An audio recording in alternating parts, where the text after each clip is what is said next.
Hey, buddy, eyes up here.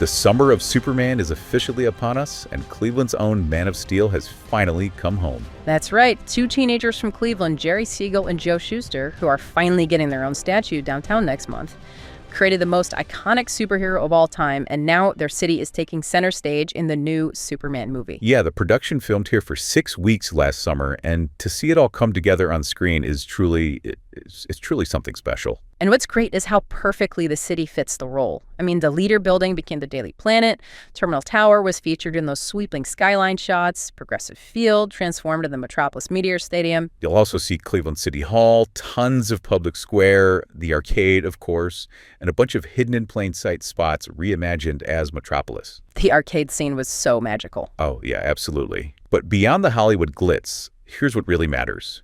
These productions bring serious dollars to the region. We're talking $77.8 million spent in Northeast Ohio in 2024 alone. And that's just from 6 productions, including Superman. James Gunn, the director of Superman, recently credited Cleveland's iconic architecture as a key component of the decision to film here. But aside from the architecture, what's the main driver that brings these productions here as opposed to, traditional filming locations? So drawing in these productions, whether it be a blockbuster like Superman or a low-budget independent film, would not be possible without the state's Ohio Motion Picture Tax Credit and the local work of the Greater Cleveland Film Commission. Tell us a little about how that tax credit works. So here's the deal. Studios get back 30% of what they spend in Ohio, but, and this is crucial, they have to spend the money first.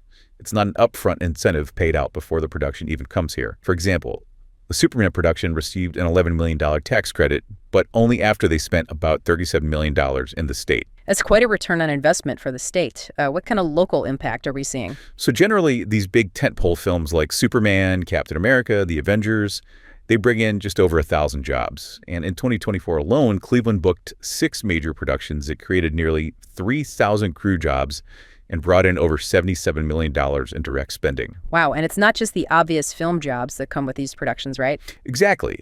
Not only is the money flowing to Ohio to hire crew, but to spend at local businesses that aren't necessarily in the movie business. We're talking hundreds of vendors like plumbers, locksmiths, caterers, security companies, dry cleaners, hardware stores, and so many others that are all participating in Ohio's film economy. And not to mention that in 2024 alone, these productions booked almost 31,000 hotel room nights, which generated about $4.5 million just in hotel spending. So it really is creating this ripple effect throughout the entire economy. Absolutely. And these 6 productions generated $1.49 million in sales tax alone last year. But what's even more exciting is that the Film Commission has already booked over $256 million in new investment and jobs for Northeast Ohio in the 2024-2025 cycle. That's huge. But how does Ohio stack up against other states trying to attract film productions? Well, that's where things get competitive. Ohio just increased their annual tax credit cap from $50 million to $75 million. And in the new state budget bill, a provision was added that restored the rolling application process for these productions to apply for the tax credits.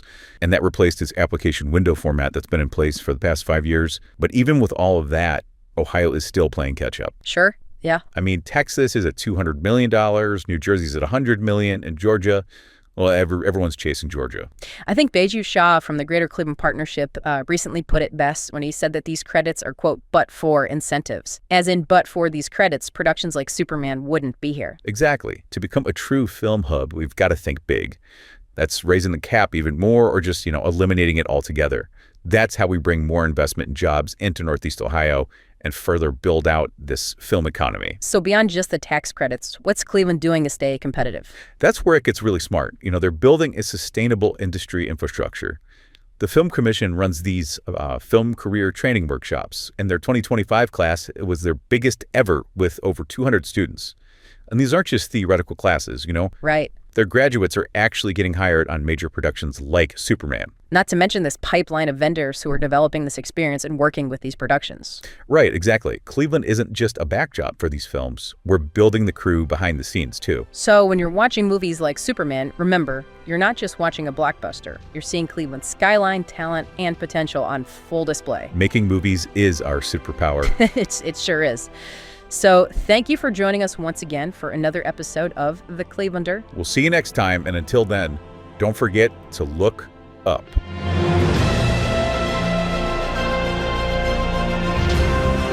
The Clevelander is an unscripted podcast brought to you by the Greater Cleveland Partnership and created with the help of the latest in AI tools. To learn more, visit greatercle.com.